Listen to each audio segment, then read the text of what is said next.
You don't have a meditation problem. You have a war problem. You sat down to rest, not to achieve anything, just to let the day stop moving for a few minutes. Within 60 seconds, your mind produced a grocery list, the memory of something you said to someone in 2014, and a low-level anxiety about a conversation that hasn't happened yet. So you tried to push it away. The thoughts got louder. You tried harder, and the mind, as if insulted by the effort, handed you 3 more things you'd forgotten to worry about. This is not a malfunction. This is not evidence that you're bad at this, or that stillness isn't available to you, or that Buddhism works for other people, but not for minds like yours. This is what the mind does when you declare war on it. And there's something the tradition has known for a very long time that most people never hear, because it sounds too simple to be true. The trying is the noise. This isn't a video about fixing your mind. It's about understanding why fighting it has never worked and what to do instead.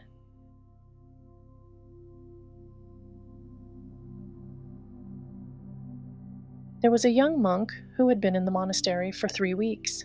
He was serious about the practice, disciplined.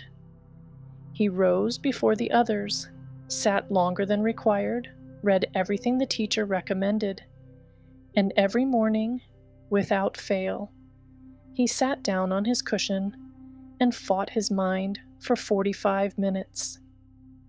Thoughts about his family back home, doubts about whether he'd made the right choice, old conversations, future conversations, a recurring image of a meal he'd eaten as a child that he couldn't explain and couldn't stop. He was certain the other monks weren't experiencing this. They sat so still. Their faces were calm. He must be doing something wrong. One morning, the teacher walked through the meditation hall while the young monk was sitting. The monk heard the footsteps slow behind him. He straightened his back. He pressed harder on the breath. He tried to look like someone whose mind was quiet. The footsteps moved on. No correction, no guidance, nothing. The monk opened one eye and watched the teacher disappear through the far door. He didn't understand. Surely the teacher could see he was struggling. Surely there was something he was supposed to be told. He closed his eye and went back to fighting. Here is what the monk didn't know yet. The mind is not a pond that becomes still when you stop throwing stones. It's more like a muscle that has been contracting for years. When you sit down and tell it to stop, it doesn't hear rest. It hears a new instruction, a new task, and it goes to work on that task the same way it goes to work on everything else. The effort to quiet the mind is still effort. The mind doesn't distinguish between useful effort and effort aimed at stopping effort. It just keeps moving. This is why people who are new to meditation often say it made things worse. They sat down, turned the volume up on their own awareness, and discovered just how much was already running in the background. The meditation didn't create the noise. It just made the noise audible. The tradition doesn't ask you to empty the mind. It never did. It asks you to stop treating your thoughts as a problem that needs solving before you're allowed to rest. The monk believed stillness was on the other side of enough effort. It isn't. Stillness runs underneath the noise the whole time. The way the floor is still there, even when the room is full of people. 3 days later, the teacher asked the young monk to walk with him. They went out past the garden to a small stream at the edge of the monastery grounds. The teacher sat on a flat stone and looked at the water. The stream was moving fast after a night of rain. Leaves on the surface, silt clouding the current. Nothing still about it. The teacher said, "What do you see?" The monk said, "A stream. It's disturbed after the rain." The teacher nodded. He picked up a stick and held it in the current. The water pushed against it, split around it, rejoined downstream.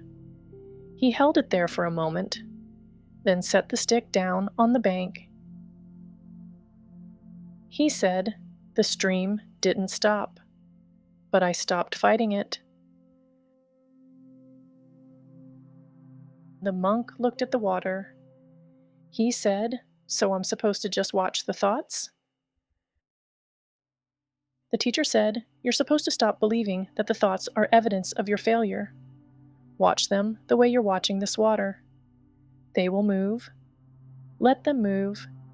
You don't have to go with them." The monk sat with that for a while. He said, "It seems too easy." The teacher said, "It's not easy. Stopping the fight is the hardest thing most people ever try to do. We've been fighting so long, we've forgotten we have a choice." I want to talk to you directly for a moment. If you've tried to meditate and found it frustrating, you're not failing at meditation. You're experiencing exactly what meditation is designed to show you. The mind is busy. It has always been this busy. You just weren't sitting still long enough to notice. That's not a problem. That's information. And if you've read the books and downloaded the apps and sat with guided audio and still felt like everyone else was getting something you weren't, I want to say something plainly. The goal was never a quiet mind. Quiet is not the target. The target is a different relationship with the noise. There's a difference between a mind that is loud and a mind that is loud and dragging you everywhere it goes. The thoughts about 2014 are going to come. The unfinished conversation is going to surface. The thing you forgot to do is going to announce itself at the worst possible moment. None of that is failure. The only question is whether you pick up every thought the mind hands you and carry it, or whether you learn to see it, set it down, and come back to where you actually are. You're here, right now. That's not nothing. The mind will tell you that here isn't good enough, that you should be somewhere more resolved, more settled, more certain. Don't believe it. Here is exactly where rest becomes possible, not after the noise stops. Picture someone sitting in a car outside their house after work. The engine is off. They haven't gone inside yet. They're just sitting. The mind is still running through the day. Something a coworker said, something left unfinished, the low hum of everything that needs to happen tomorrow. They're not meditating. They're not trying to be spiritual. They're just not ready to go in yet. And for 2 or 3 minutes, without trying, without technique, without any instruction at all, they're simply present, sitting in a quiet car while the mind does what it does. That's not failure. That's as close to stillness as most people get on a regular Tuesday. And it counts. The tradition isn't asking you to become someone who doesn't think. It's asking you to become someone who knows the difference between a thought and the truth. The young monk eventually learned this, not because the fighting stopped, because he stopped believing the fight was the point.